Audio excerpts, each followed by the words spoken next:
Rodelizo Bigan na band. Sa probinsya, syempre, halata naman na probinsyano ako kasi sa Cagayan din ako talaga lumaki. Ang mga magulang ko di naman nakatapos ng pag-aaral kasi high school lang yung tatay ko, tapos nanay ko is elementary graduate lang. Sinasabi ng magulang ko na pinapaaral kami kasi medyo malaki na yung family namin kasi ako yung panganay, tapos 6 pa kami. So, I'm the eldest in the family.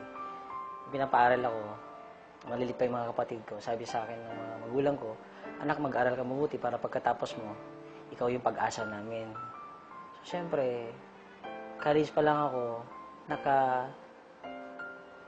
nakatatak na sa akin na kailangan ako yung pag-asa nila. So, parang hindi pa ako nakakatapos sa pag-aaral, may responsibility na ako. So, kahit mahirap ang buhay namin noon, kinaya namin. Part-time ako kung saan-saan. Naranasan ko nga naging, nakikigapas sa bukid. Tapos, pag walang pasok, meron kaming tricycle naman na medyo luma-luma na. Pag ako naman nandun, kailangan kong ibiyahe yun para may allowance ako. Kulang ko, nagsipag din ako para makatapos na pag-aaral. Yun nga lang ang problema. Siyempre, mga magulang ko, kung ano yung meron sa amin na resources, yun yung kailangan alagaan namin. Yung lolo ko, magsasaka. Tatay ko, magsasaka. Siguro ako, magsasaka rin. Talaga is, matutunan ko yung mga ganon. And hindi ko po kinakaya, even though graduate po ako ng engineering, kahit engineering po ako, pag wala akong trabaho, talagang tinutulungan ko nanay ko mamimitas ng mais, nagtatanim ng mais, na namamakyaw ng pakwan. Talagang naranasan ko nagbenta ng mga pakwan, ng mais. And mahirap talaga. Nilalagyan ng mais. Ang ginagawa ko, nilalagyan ko ng mga panggato.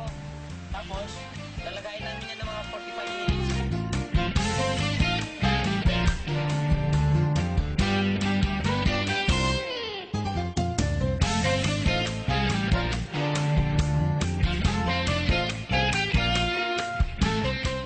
Ito yung sinasakyan ko dati.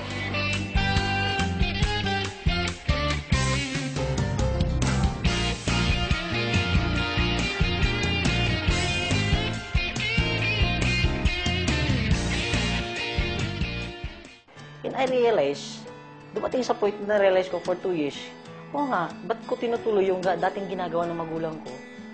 For the past 2 decades, 20 years na nilang ginagawa yun, walang nangyayari sa buhay nila. Tapos tutuloy ko, sabi ko hindi, wala lang pag-asa pag ganito. Alam ko yung lolo ko kasi may pinamanang kalabaw sa tatay ko. Sigurado, ipapamana sa akin yung kalabaw. Wala akong magawa. Sabi ko, yung kalabaw na lang kaya ibenta ko. So, halos lahat ng mga alam kong pwedeng ibenta, binenta namin para makapag-start kami sa Global. Naalala ko, sabi ko, dahil sa 7989, hindi ako nag-join. Ngayon, dahil sa 790, kailangan mag-join ako. Instead na mamasaya ko sa bus para makapunta ng Ortigas kasi galing ako to Cubao, nakikistay ako ng Cubao before sa uncle ko. Hindi ako nagre-rent, nakikistay. Wala akong pambayad. Akong pera eh. Diba? So, ang ginagawa ko, kailangan muna maglakad ako from Cubao to Ortigas. Malapit naman yun. Medyo sanay naman tayo, di ba? Hindi ko mapigilan eh. Pero alam mo bakit napayak ako? Nagpipray ako eh. Lord, kung ito yung opportunity na pwede makapagbago ng buhay namin, gawin mo to. Bigyan mo ako ng pagkakataon na gawin ko to. And alam mo yun, hindi ko makalimutan. Hindi ko makalimutan na ganun pala, pag hirap na hirap ka, wala kang matatakbuhan, siya na lang natatakbuhan mo eh. And ito nga, nung nag-pray ako ng ganun, hindi ko na mapigilan yung sarili ko na payak talaga ako. And alam nyo, sunod-sunod na yung blessings eh. Halos lahat ng mga sinusuot ko ngayon, galing sa Global, yung apartment namin sa Tugigaraw, galing sa Global, yung nakabili na rin yung kapatid ko ng Dati kasi, nung una, before ako nakabili ng sasakyan, dalawang motor. So, magkasunod yun, nabili namin yung motor na yon. And right now, nag-stay na ako sa townhouse. May townhouse dito sa Mekamuning. Doon ako tumutuloy ngayon. Naniniwala ako na mangyari sa akin. So, nagtuloy-tuloy ako in just 8 months time. Nakabila ako ng brand new na sasakyan. Dati ho, nakasakay lang ako kalabaw. Kung dati kalabaw ang sinasakyan ko, ito na yung first car ko. Is yung namimigay kami sa mga bata, napapakain kami sa bata, tapos napaparlor.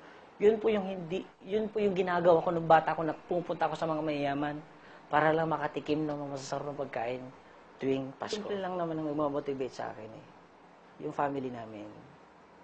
Kasi ayaw ko nang balikan yung dati naming naranasan.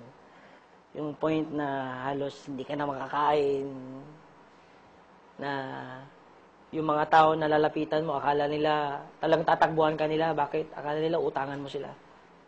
Pag wala ka palang talagang pera, iniwanan ka. Eh, ayaw ko na maranasan yun. Kaya inalagaan ko po ng buong puso ko, buong buhay ko, yung binigay sa aking opportunity ng AIM Global. Taos puso ako nagpapasalamat sa management ng AIM Global, lalong-lalo na, siyempre, kay Doc Ed, kay Sir Francis, at Sir John Aspirin. Kung wala sila, ako hindi lalaki ng ganito, sobrang laki ng AIM Global. Kung wala kayo, wala akong sakit